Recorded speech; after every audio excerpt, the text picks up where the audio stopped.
Somos Iglesia Cristiana El Almendro. Fe, oración y servicio. Hola, buenas noches, familia del Almendro, deseando que para todos y cada uno de ustedes sea una noche de grandes, ricas, abundantes bendiciones. Vamos al texto que está en Mateo capítulo 11. Vamos a continuar con lo de la semana pasada, en donde hablé quién arrebatará el reino de los cielos, los violentos o los niños. Pero hoy quiero hablar específicamente del trato de Dios con los creyentes, enfocándolo en el versículo 6, que dice: bienaventurado es el que no halle tropiezo en mí. Entonces, Mateo capítulo 11, versículo 1, dice la escritura. Mateo capítulo 11, versículo 1, dice: cuando Jesús terminó de dar instrucciones a sus 12 discípulos, se fue de allí a enseñar y a predicar en las ciudades de ellos. Y al oír Juan en la cárcel los hechos de Cristo, le envió 2 de sus discípulos para preguntarle: ¿eres tú aquel que había de venir o esperamos a otro? Respondiendo Jesús le dijo: id y haced saber a Juan las cosas que oís y veis. Los ciegos ven, los cojos andan, los leprosos son limpiados, los sordos oyen, los muertos son resucitados, y a los pobres es anunciado el evangelio. Bienaventurado es el que no halle tropiezo en mí. Bueno, yo siempre me hice esa pregunta de qué quería decir el Señor Jesús: bienaventurado es el que no halle tropiezo en mí, como también me lo dice en aquel momento en donde decía que de los violentos arrebatan el reino de los cielos, que los violentos arrebataban el reino de los cielos. Entonces yo decía, bueno, ¿de qué manera puedo ejercer violencia? Porque obviamente yo me quiero salvar, ¿cierto? Y esta vez otra pregunta que también nace en el texto, ¿no? Pero nace en el texto es porque nosotros nos damos cuenta de la incoherencia de la situación, la incoherencia de Juan el Bautista. ¿Por qué? ¿Qué incoherencia hay ahí? La incoherencia es que él envía a 2 de sus discípulos a preguntarle a él si él era el que había de venir, ¿cierto? Pero cuando nosotros vemos el mismo texto, nosotros nos damos cuenta de que dice que Juan, al oír de los hechos de Jesús, envía a sus discípulos. O sea, Juan el Bautista entendía que la escritura hablaba en Isaías de lo que iba a venir a ser, ¿quién? El Mesías. Y él mismo, cuando nosotros vemos Juan, el texto de Juan, en el capítulo 2, capítulo 3, vemos que resalta la figura de ¿quién? De Jesús. Incluso cuando nosotros vemos los primeros capítulos, cuando él mencionaba a Juan el Bautista, él dice que él no es digno de desatar la correa del zapato del Señor Jesús. Entonces, ¿por qué nace la duda? ¿Cuál es el problema? Está oyendo los dichos del Señor Jesús, lo que él ha hecho, dice, al oír los hechos, ¿cierto? Entonces, mira el versículo, dice: y al oír Juan en la cárcel los hechos de Cristo, le envió a 2 de sus discípulos. O sea, y le hace la pregunta: ¿eres tú o esperamos a otro? Entonces, obviamente él está en una condición en donde está siendo encarcelado, ¿no? Él está en un momento muy difícil de su vida. ¿Por qué? Porque no está recibiendo bien por el bien que él hizo. O sea, quiero que usted preste atención a esto. ¿Juan sabía que le iban a encarcelar y que le iban a matar? No. Él pensó que iba a venir el Mesías y el Mesías venía a restaurar. Obviamente él decía, bueno, él es el Cordero de Dios, el que quita el pecado del mundo, ¿cierto? ¿Juan el Bautista entendía muy bien qué era lo que estaba haciendo? Posiblemente no. Posiblemente él entendía las cosas de una manera muy distinta. Posiblemente sí, él entendía que el Mesías tenía que morir, ¿cierto? Pero también que habría de resucitar. ¿Por qué digo yo esto? Porque como lo he mencionado en muchos capítulos, en muchas predicaciones, Juan el Bautista es el último sumo sacerdote directo de Aarón, viene de la misma línea, porque él es el hijo de Zacarías, descendiente directo de Abías, y Abías es descendiente directo de Aarón. Eso lo vemos en el libro de Crónicas. Entonces, cuando nosotros vemos estos textos, nosotros decimos, ¿cuál era la duda de Juan el Bautista? O sea, ¿por qué no le quedó en claro si era Jesús el que había de venir o no, ¿cierto? Y es que hay áreas en nuestra vida que son áreas que no hemos explorado nosotros, ¿cierto? Y que solamente ante la necesidad, cuando tenemos el machucón encima, cuando tenemos la persecución, les pido una disculpa, es que estoy algo agripado, si de pronto me escuchan algo raro. Cuando usted mira la vida de Jesús, usted dice, es increíble lo que Dios hizo con él, ¿cierto? Pero también es increíble el dolor que pasó el Señor Jesús, ¿cierto? También nosotros vemos la vida de Juan el Bautista, nosotros dijimos, este hombre era un hombre de fuego, y dijo el Señor Jesús, le dijo, de los hombres nacidos de mujer, no hay otro mayor que Juan el Bautista. El tipo era lo top en ese momento en profecía, pero el menor es superior a él. Entonces, ¿Cómo comprender a Dios en una situación en donde usted está en una cárcel y en donde le está diciendo a un rey como Herodes que lo va a matar? ¿Cómo creerle a un Dios en esas circunstancias? ¿Cierto? Entonces, claro, cuando Juan el Bautista vino a predicar, él pensó que él iba a transmitir lo que tenía que transmitirle al Señor Jesús, que iba a preparar el camino del Señor porque él es el mensajero, pero él no pensó de que iba a caer en esas circunstancias, ¿cierto? Y lo que le manda a decir el Señor Jesús lo deja uno aún más frío. ¿Qué es lo que le manda a decir al Señor Jesús? Vaya y dígale a Juan el Bautista lo que veis y oís. O sea, lo devolvió con la misma pregunta, no le respondió nada. Simplemente le dijo, ya él conoce mis hechos. Los ciegos ven, los sordos oyen, ¿cierto? Entonces cuando usted mira esto, porque él ya había oído de los hechos de Jesús, ¿cierto?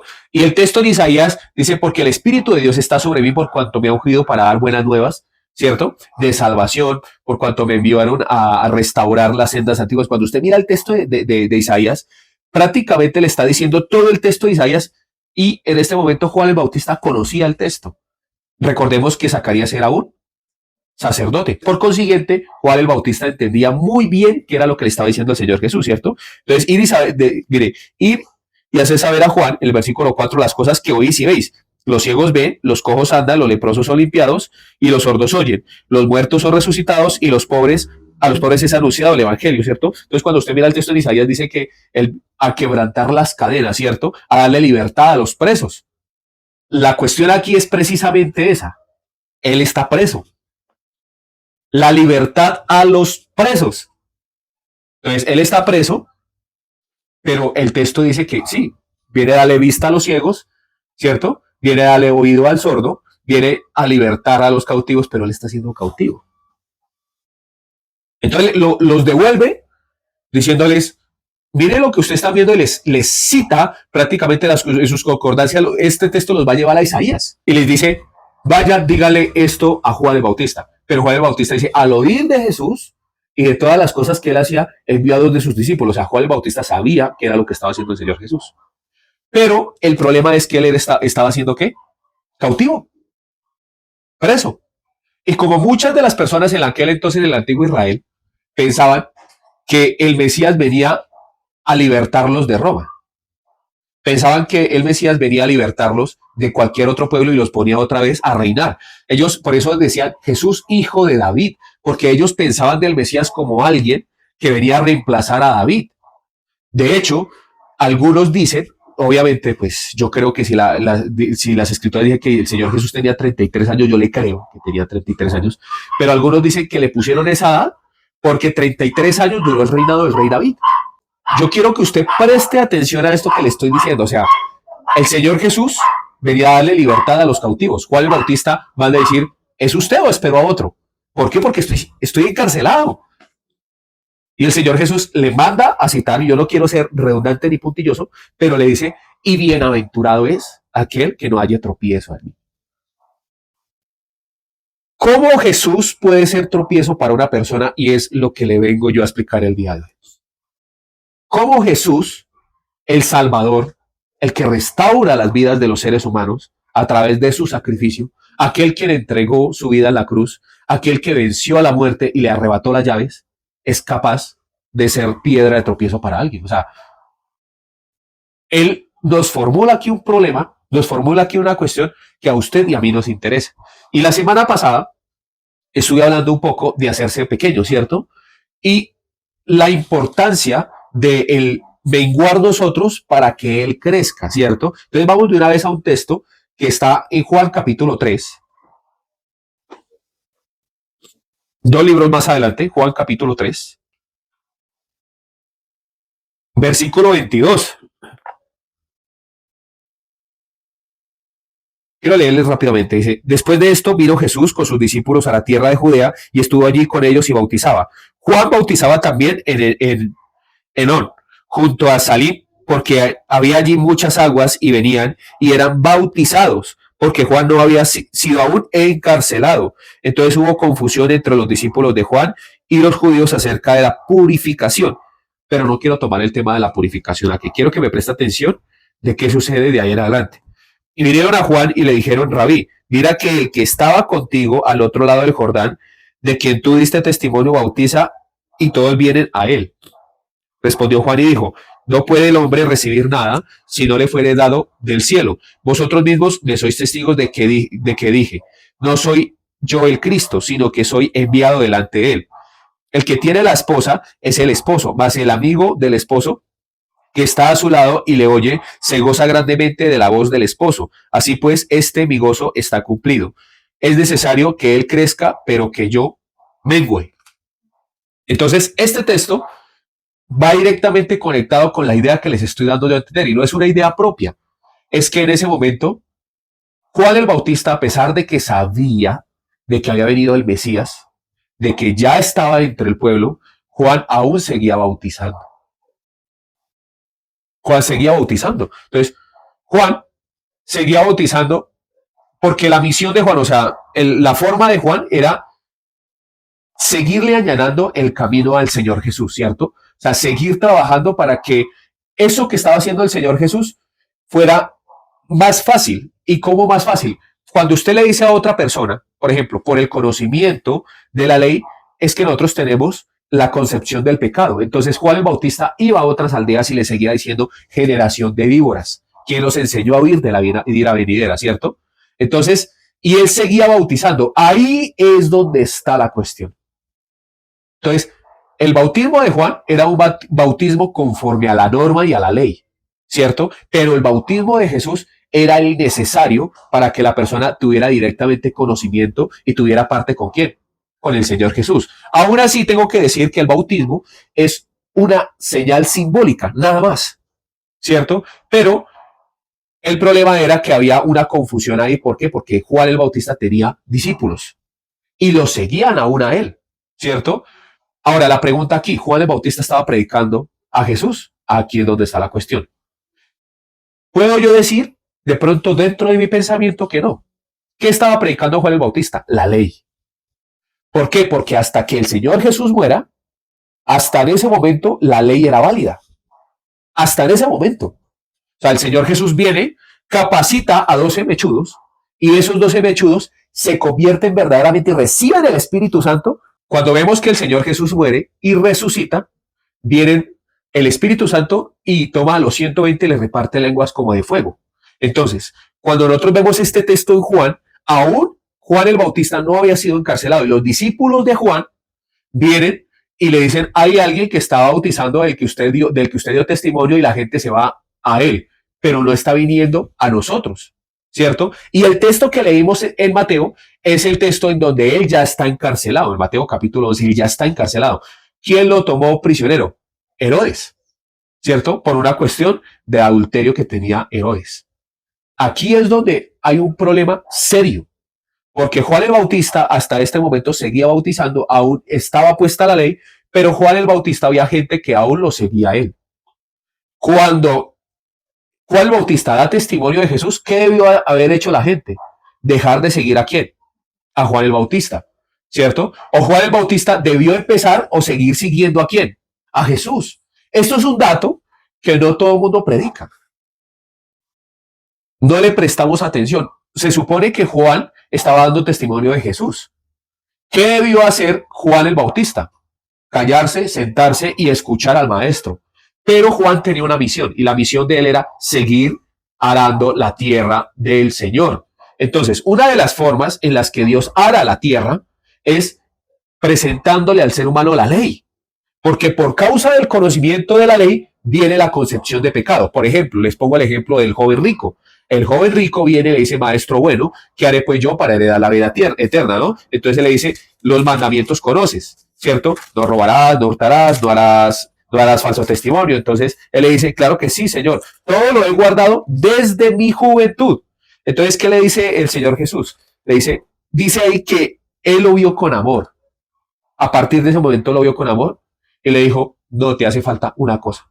Ve y vende todo lo que tienes y ven en pos de mí.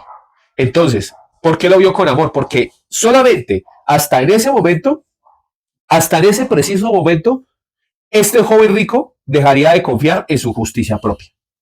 Y hay cristianos a nivel mundial que siguen confiando en su justicia propia. Entonces, asistan a una iglesia, van a la iglesia los domingos, asisten a grupos hogareños y creen que es por sus buenas obras, por su perfección o porque definitivamente son mejores que otros cristianos que son merecedores de la bendición. Recuerdo en cierta ocasión una señora a la cual otra amiga le estaba predicando le dijo, pero mire que la gloria y la victoria y la corona finalmente va a ser para el Señor Jesús. Ella dijo, no, a mí el pastor me ha dicho que claro que sí, que Dios nos va a dar a nosotros coronas, que nosotros tenemos que ponerle la corona a los pies del Señor Jesús, pero yo finalmente voy a volver a recoger mi corona. Entonces, según ella, la concepción de las personas es que vamos a reinar y que vamos a tener una autoridad que solamente le pertenece al Señor Jesús. Y usted dice, pero ¿no dice la Escritura que nosotros vamos a reinar en los postreros tiempos? Claro que sí, pero el reinar no se hace conforme a la forma en la que usted está pensando, porque imagínese todo el reino reinándose dentro de todos, todo el mundo reinando a todo el mundo. ¿Cómo va a ser eso? Entonces, todos somos salvos. Quiero ponerle este ejemplo. Digamos que se salvan 10 billones de personas. Ahora usted imagínese esas 10 billones de personas reinando a las 10 billones de personas que se salvan. El único que es merecedor del reino, de la gloria y de la honra es Jesucristo. Cuando se menciona que nosotros vamos a reinar es que vamos a recuperar nuestra naturaleza, la naturaleza que nos quitó el primer Adán, nuestro antepasado Adán. La naturaleza en la que podíamos convivir con Dios, podíamos reinar sobre la naturaleza, podíamos dar órdenes, pero las personas piensan que van allá a reinar unos sobre otros. Tenemos una concepción errónea. Nosotros somos siervos y el siervo no es mayor que su señor. ¿Cómo así que boto mi corona y después vuelvo y la recojo? Es absurdo. Entonces, yo quiero decirles esto, ¿por qué? Porque quiero hablarles de la forma en la que Dios trata con el ser humano. Y quiero hablarles de esto porque Juan el Bautista está recibiendo un trato duro. Duro. La pregunta del millón, ¿Juan el Bautista merece el trato que está recibiendo? ¿Sí o no? Ahí es donde yo quiero que usted se haga esa pregunta. Si la respuesta es sí, respóndase por qué. Y si la respuesta es no, cuestiónese a usted mismo. Porque si Juan el Bautista sí hizo las cosas bien hasta ese momento, dígame una cosa, ¿por qué está recibiendo este pago? ¿Por qué está encarcelado? Y le digo que se haga esa pregunta porque si no se la rebajó Dios a Juan el Bautista, y no se la rebajó Dios ni a su propio hijo, dígame por qué usted pelea tanto con lo que yo le estoy diciendo que Dios puede tratar con su vida. O sea, yo a veces le digo a las personas, Dios va a tratar con su vida. Y las personas se ponen bravas. Pero la escritura dice que Dios al que toma por hijo corrige y al que ama le azota. Y si no recibes corrección de la cual todos somos partícipes, tú no eres hijo, eres un bastardo. Y les digo esto y se incomodan. Les gustan las predicaciones de Antegel donde les dice, Dios está enamorado de ti, Dios está enloquecido, Dios, mejor dicho, anda en un idilio de amor contigo. Entonces las personas, ay, si Dios me ama, no me va a pasar nada. Y cuando pasa algo, Dios me odia. No, hay que madurar. Hay que madurar. O sea, nosotros somos dignos y reos de muerte. Dignos. Y somos indignos de Él. Y el Señor Jesús, allá arrodillado en el monte, le decía, Padre, si es posible, pasa de mí esta copa. Pero no se haga mi voluntad sino la tuya. La respuesta de Dios fue, ¿cuál fue la respuesta de Dios? Tienes que morir. La respuesta de Dios no. ¿Sabes qué, mijo? No le dijo al Señor Jesús, ¿sabe qué, mijo? Hagamos una cosa. Cuando estés allí y te vayan a torturar, voy a mandar un poco de ángeles a que exterminen a toda esa chusma. No. Le dijo, usted va a tener que padecer por todos los seres humanos. O sea, la respuesta que le dio a su hijo fue, no. Tú tienes que beber de esa copa. La respuesta a Juan el Bautista a su servicio fue ser preso. La respuesta al apóstol Pablo fue también morir en manos de romanos. La respuesta a muchos de los discípulos fue esa. Y ahora estamos en un tiempo en donde estamos de una u otra forma tranquilos, bien. En algunos casos el ser cristiano es moda, en otros es un tema de burla, en otros es un tema insignificante, en otros, como hay tantas subdivisiones del cristianismo, entonces, ay, qué pereza esta vaina, bueno, le paro bolas a eso, pero de lejitos creo en Dios, pero no creo en el diablo, creo en el bien, pero no creo en el mal, porque yo soy bueno. Esas son las estupideces, y de verdad que esta palabra me dijeron a mí que no la utilizara, pero así somos nosotros. La estupidez es nuestro mayor deleite. Nos fascinamos con esto. O sea, nos alimentamos de la estupidez día a día. Y claro que sí, me cuento yo dentro de esa vaca. Ahí está. ¿Por qué? Porque yo también en ocasiones he sufrido y he pasado por momentos muy dolorosos en mi vida. ¿Y a quién le gusta el pasar por necesidad, por escasez, el tener problemas? A nadie le gusta. Dice la escritura que para nadie la prueba es causante de gozo. A nadie le gusta la prueba. Y últimamente me he centrado yo en hablar de la prueba. No porque yo quiera que usted se sienta condenado, ni porque yo quiera que usted se sienta mal, sino porque creo que los cristianos en esta generación no están hechos, ni ejercitados, ni preparados para la prueba. Y lo que pasa es que cuando viene la prueba, porque han escuchado a tanto falso maestro, viene la prueba y no tienen las armas suficientes para poder seguir adelante su vida cristiana y terminan maldiciendo a Dios. He encontrado hasta hace poco a personas que se congregan aquí en la iglesia que les va mal y dicen, es que cuando yo busco de Dios, me pasan a mí una cantidad de cosas malas. Hágame el favor. Pero yo encuentro que en su vida, antes de que empezara a buscar de Dios, esa persona tenía también problemas. Entonces, tenemos un nivel de inmadurez terrible y no queremos afrontar nuestra realidad. Y la realidad es que si Dios lo toma a usted por hijo, le va a llover. O sea, va a haber corrección. Claro, va a haber amor. De hecho, estoy pensando yo, después de esta serie, hablar acerca del amor de Dios. ¿Sí? O sea, la verdad, no todo es rejo. No todo es garrote. Hay amor y hay cosas muy bonitas. Incluso la corrección es bonita, ¿sí? Lo que pasa es que nosotros tenemos una concepción de que si nos hacen daño, siempre es por odio. Entonces creemos que Dios nos odia. Entonces, antes de que usted me corte el video, le invito a que se suscriba, le dé like y comparta. Y le invito a que me escuche un texto que está en la ley. Vamos a Deuteronomio capítulo 32. Hace poco escuché a un maestro, a un hombre que yo escucho bastante, el pastor Paulo Chin, es un misionero coreano de la misión Buenas Nuevas. Le recomiendo, si alguno puede escucharlo a él, el hombre es un hombre utilizado por Dios. Y él hablaba de esto y me ministró. Venía de Paipa, donde viven mis suegros, venía para Bogotá y venía escuchando esta prédica. Ah, ¿usted escucha prédicas cuando va manejando? Sí, sí, yo escucho prédicas y de hecho estoy buscando prédicas en donde me den respuesta al por qué hay tanto problema, a la persecución, a la incertidumbre, a muchas cosas que vive el cristiano. Entonces yo dije, voy a poner esta prédica, la puse desde Tunja y me vine escuchándola todo el camino. Y cuando este hombre toca este texto, la verdad yo iba en la moto y se me lagrimearon los ojos pensando y siendo ministrado por esta palabra. Vamos a Deuteronomio capítulo 32, versículo 9. Porque la porción de Jehová es su pueblo, Jacob la heredad que le tocó. Le halló en tierra de desierto y en yermo de horrible soledad. Lo trajo alrededor, lo instruyó, lo guardó como a la anilla de su ojo, que fue lo que hizo cuando lo sacó de Egipto, ¿cierto?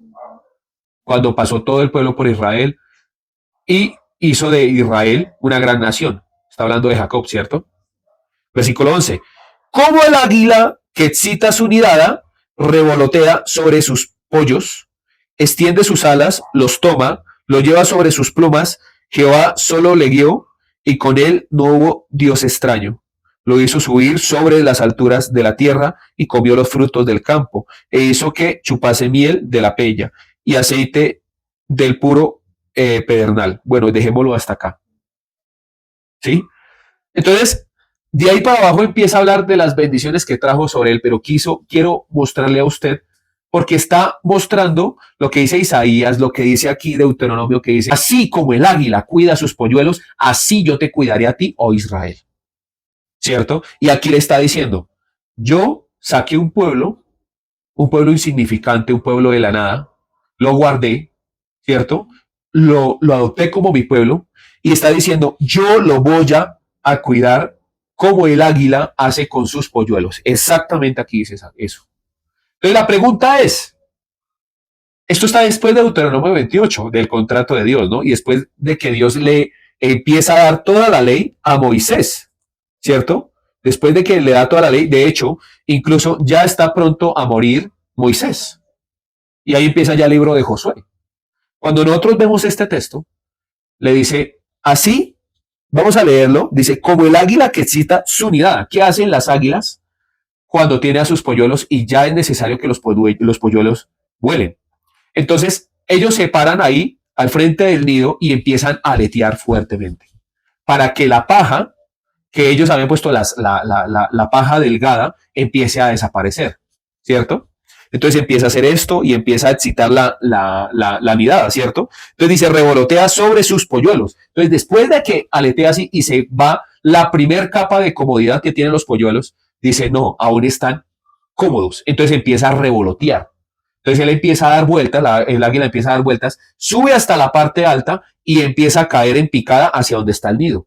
Y cuando llega donde está el nido, frena con sus alas y al frenar con sus alas empieza a quitar la paja que está más agarrada, ¿sí?, a la espina.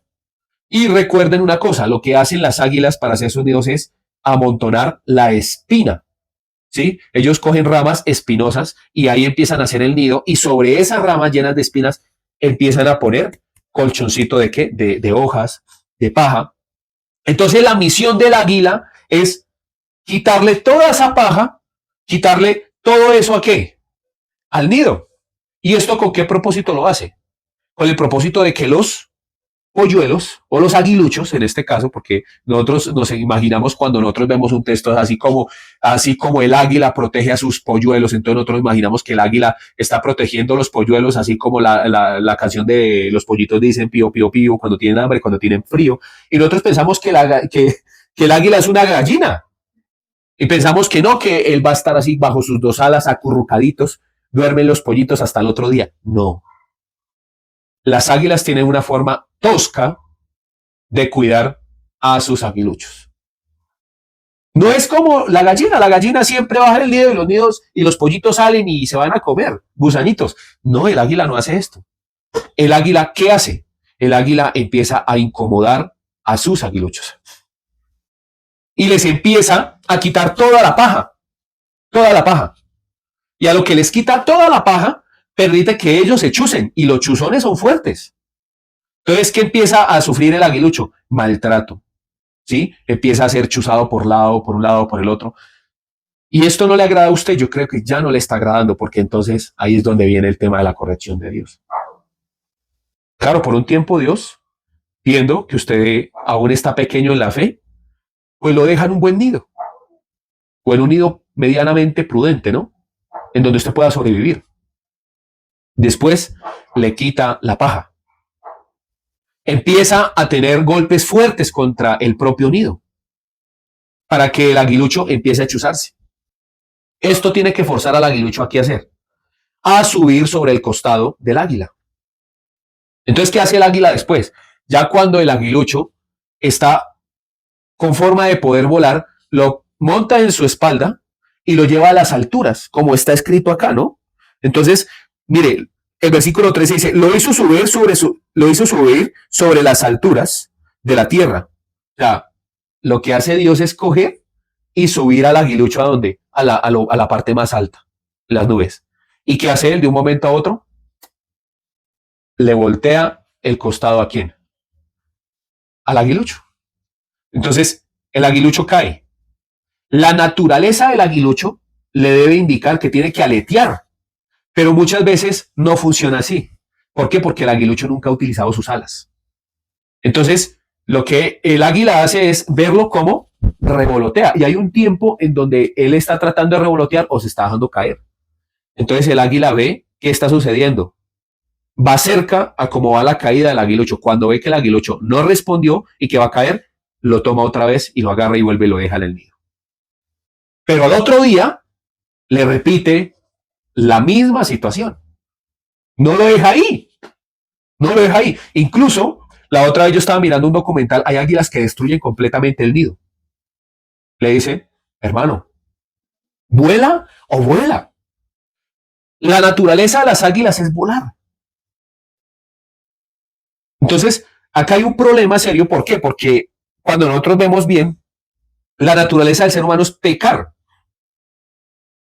¿Por qué? Porque está siendo prisionero y destituido de la gloria de Dios completamente. El hombre no tiene la oportunidad de poder volar. Entonces, ¿qué hace Dios? Envía a su hijo al mundo. Y gracias al sacrificio de su hijo, usted ahora tiene una nueva naturaleza. Y en esa naturaleza, mi querido amigo, usted sí puede volar. Ahí es donde está la cuestión. Pero hay creyentes, y el ser creyente no es ser salvo, ¿sí? Hay simpatizantes en el evangelio, hay personas que asisten a una iglesia y dicen, sí, yo creo en Jesús. Hasta ahí.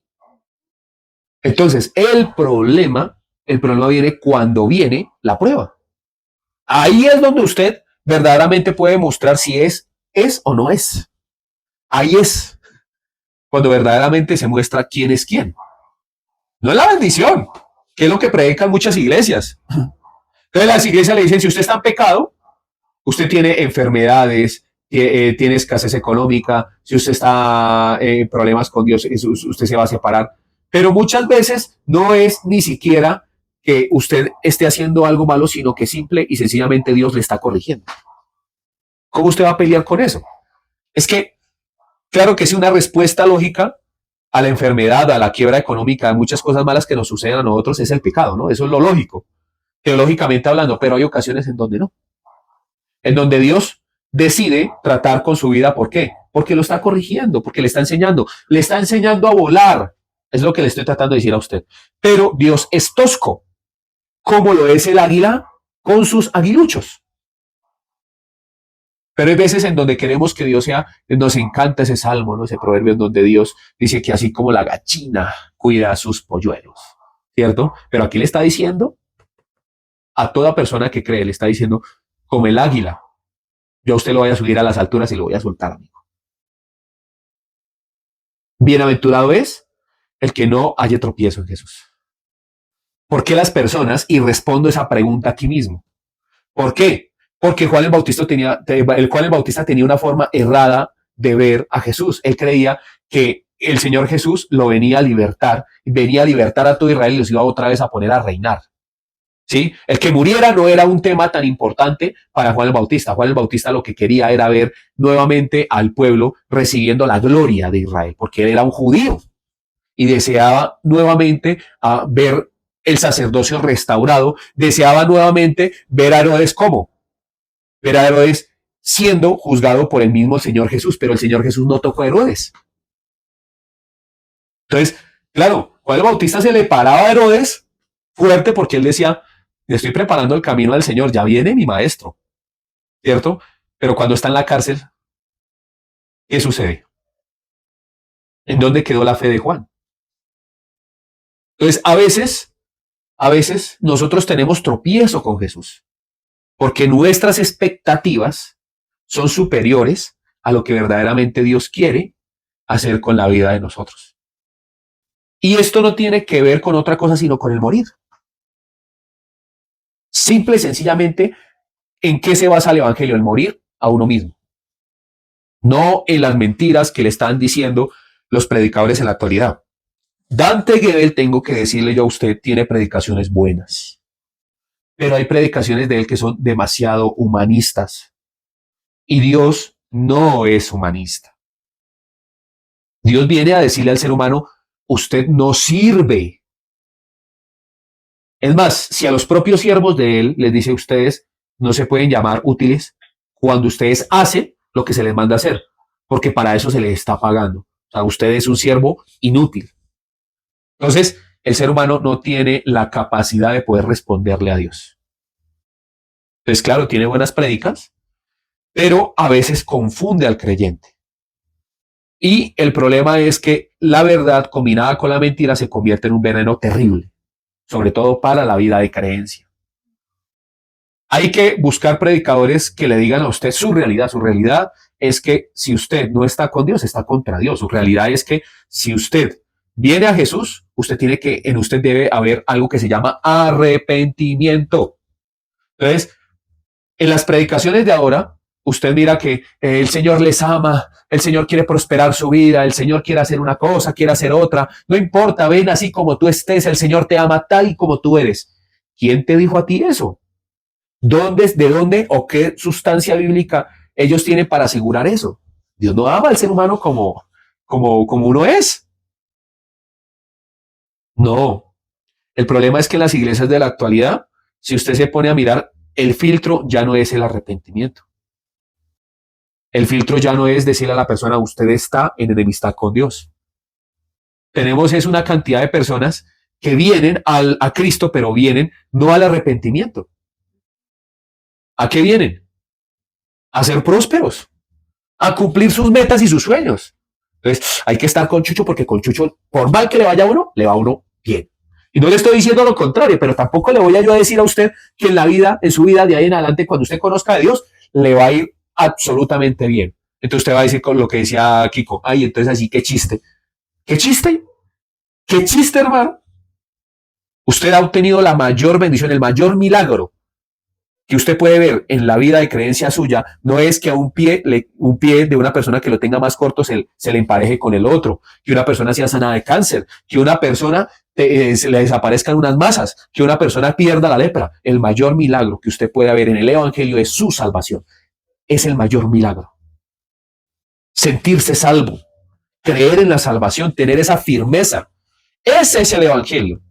No esa mano de babosadas que se la pasan diciendo los predicadores de ahora, diciéndole a usted que no, que el Señor está interesado en que te vaya bien. Y sacan textos fuera de su contexto, diciendo porque pensamientos de bien y no de mal, de salud y no de enfermedad, de riqueza y no de pobreza, de bendición, de bendición y no de maldición. Y dice Cas Luna, porque en mi boca hay un milagro. Entonces todo el mundo, ay, no, si yo lo declaro, si yo lo decreto. No. Y basan el evangelio en eso. Es una locura. Es una locura. Entonces yo lo que tengo aquí en la iglesia, personas que a veces me dicen, es que lo que usted predica es muy fuerte, es muy duro. Es que, ¿cómo va a ser? O sea, no, es que no puede ser. Pero no puede ser ¿qué? ¿Mm? No puede ser que el predicador ese que le estaba diciendo a usted que todo le iba a ir bien, esté mintiéndole. ¿Qué es lo que no puede ser? Que Juan el Bautista haya mandado a dos de sus discípulos a decir, vengas usted o esperamos a otro. Y el Señor Jesús, se está cumpliendo lo que dice la Escritura. Y bienaventurado es el que no haya tropiezo en mí. O sea, conténtese, tenga contentamiento con lo que usted ha oído y ha visto, le está diciendo Juan el Bautista. Es que no tengo mi libertad, podría decir Juan el Bautista. ¿Y quién le dijo a usted que su propósito no era morir a manos de aquella persona a la cual usted estaba acusándola día y noche de adulterio? ¿Quién le dijo a usted que eso no era su propósito? Era el propósito de Juan el Bautista. Hasta ahí llegaba. Lo inteligente de Juan el Bautista fue, es necesario que yo mengüe para que él crezca en mí. Eso fue inteligente, decir, es necesario que yo mengüe, le estaba diciendo a sus discípulos, o sea, él es el que deben de seguir. Pero Juan el Bautista debía seguir predicando, debía seguir parado en la raya diciéndole a Herodes sus verdades. ¿Sí? Porque ese es el inicio del evangelio. O sea, no puede haber un Señor Jesús si primero no hay un Juan el Bautista. Usted dice, oye, es una herejía lo que usted está diciendo. No, mi querido amigo. ¿Cómo lo sé? Porque así lo dispuso el Padre. El Padre dispuso un mensajero que preparara el camino. Como cuando el que va a sembrar la semilla necesita que la semilla caiga en buena tierra, él no va a ir primero a botar las semillas y después va a mandar a los bueyes a arar. No. El primero manda ¿qué? A los bueyes a arar y después sí pasa con la semilla. Dios es lógico. Entonces, Dios manda primero ¿a quién? A Juan el Bautista, para que le recuerde la ley y que le recuerde lo corrompidos que estaban hasta en ese momento el pueblo de Israel. Esa es la realidad. Después de que la persona entiende que está corrompida, que este es el orden del evangelio, después de que la persona entiende de que merece la muerte, de que merece estar mal, de que merece estar en la situación en donde está, como lo expliqué la semana pasada, cuando la gente vio que definitivamente habían fracasado como nación, porque estaban siendo esclavizadas por una nación. Y aquí en este texto les voy a decir a ustedes, miren, en este texto está lo que estaban viviendo en ese momento el pueblo de Israel. Vamos desde el versículo 18. De la roca que te creó te olvidaste, te has olvidado de Dios tu creador. Y lo vio Jehová y se encendió en ira por el menosprecio de sus hijos y de sus hijas. Y dijo, esconderé de ellos mi rostro. Veré cuál será su fin, porque son una generación perversa, hijos infieles. Ellos me motivaron a celos, me movieron a celos, con lo que no es Dios. Me provocaron a ira con sus ídolos, yo también los moveré a celos. Con un pueblo que no es pueblo, los provocaré a ira con una nación insensata. ¿Qué hizo Dios? Les dio la espalda y los mandó a esclavizar. Con una nación que no es sensata. Claro, nosotros de Roma y de Grecia y de muchas cosas como Babilonia podemos decir que adquirimos muchos conocimientos. Pero esas naciones no tenían buenos reyes. ¿O a usted le parece muy sensato encerrar a personas a que se golpeen con otras en un coliseo romano y darle pan a la gente?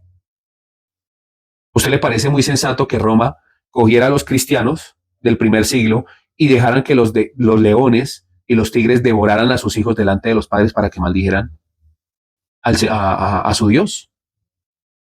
¿A usted le parecía sensato eso? ¿Le parecía sensato de que una persona, un emperador, pudiera mandar a crucificar a quien quisiera en el pueblo de los hebreos y de los judíos? Pero es lo que escogió el pueblo, ¿no? Es lo que escogió el pueblo. Dice, porque fuego se ha encendido en mi ira y arderá hasta las profundidades del Seol. Devorará la tierra y sus frutos y abrazará los fundamentos de los montes. Vamos al versículo 24. Y aquí hay una figura que me conecta con Números capítulo 21.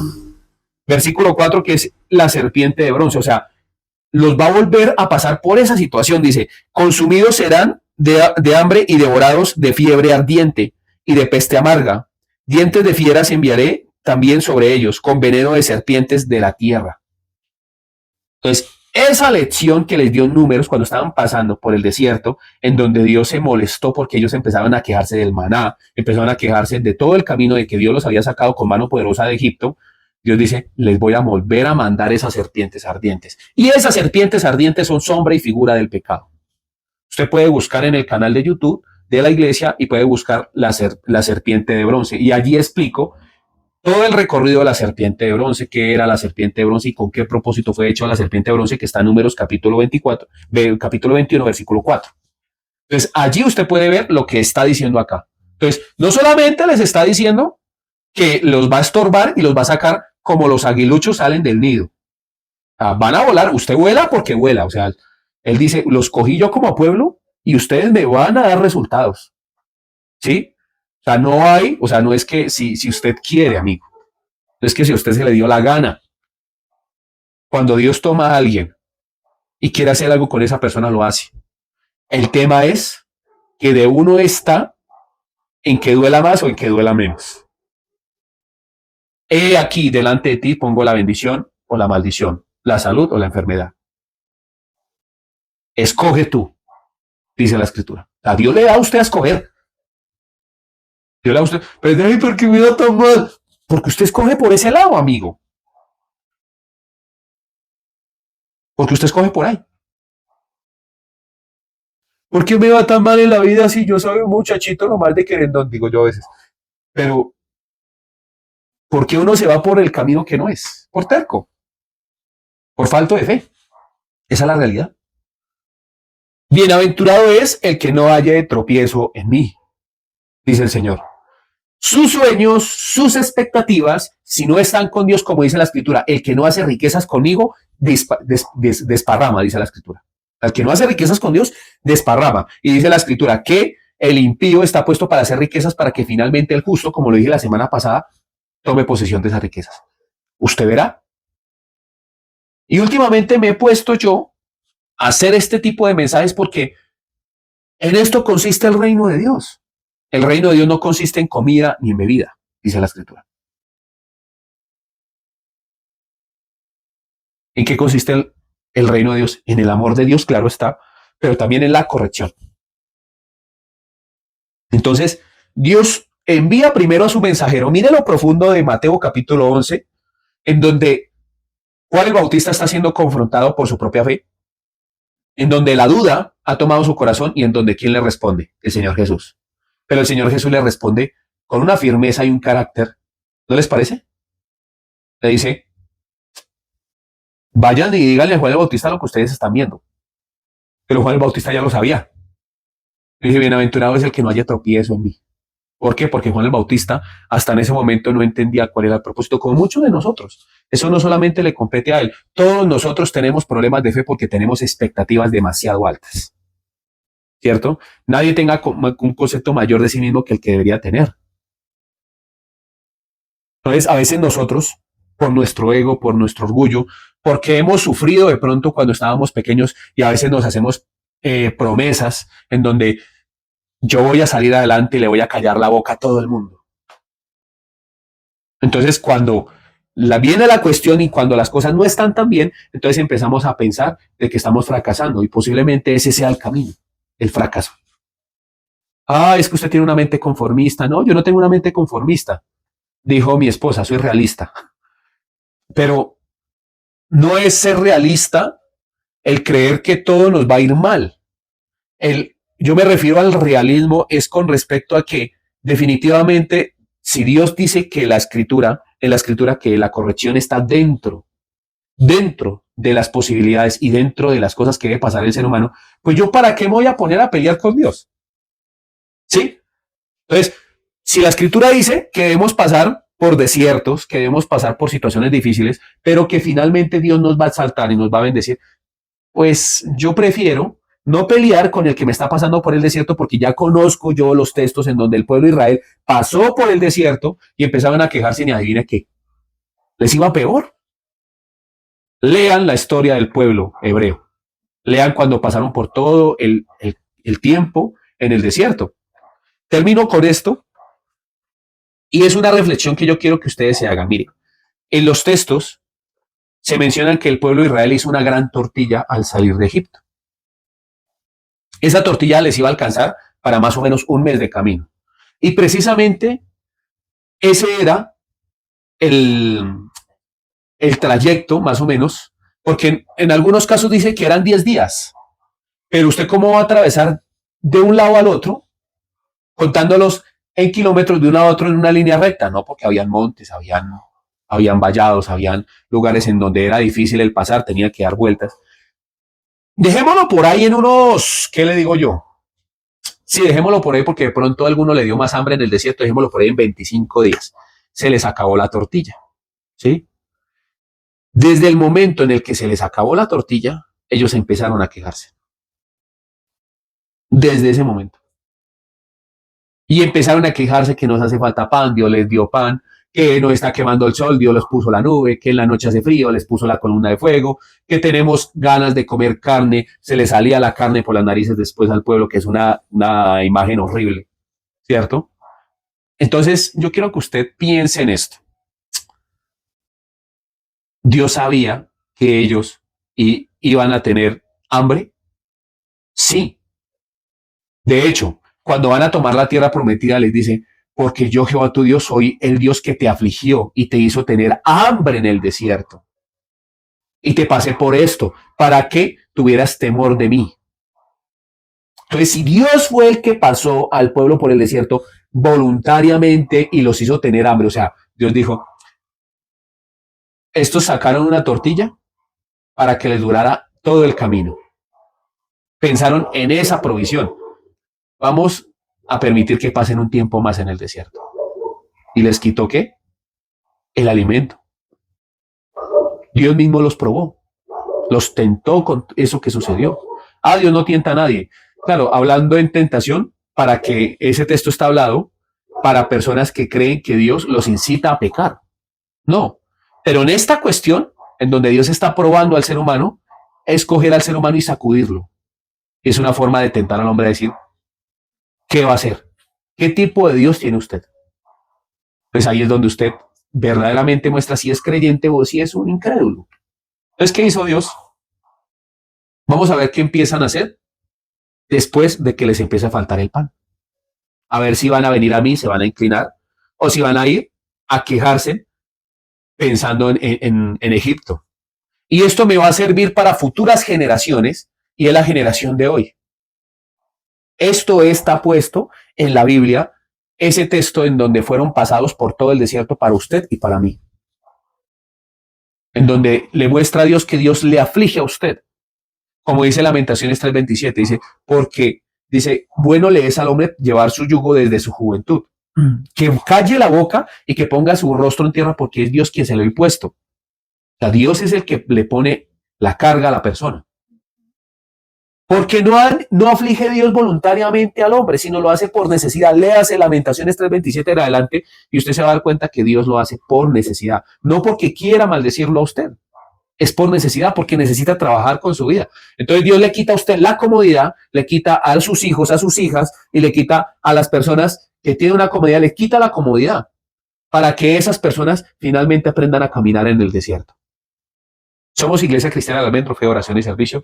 No te olvides compartir, dale like, que con esto nos ayudas un montón. Bendiciones, shalom. Te invitamos a que nos visites en nuestras redes sociales, comentes, compartas y dale me gusta. Nos encuentras en Facebook como Iglesia Cristiana El Almendro, Instagram El Almendro Iglesia, YouTube Iglesia Cristiana El Almendro y TikTok Iglesia El Almendro.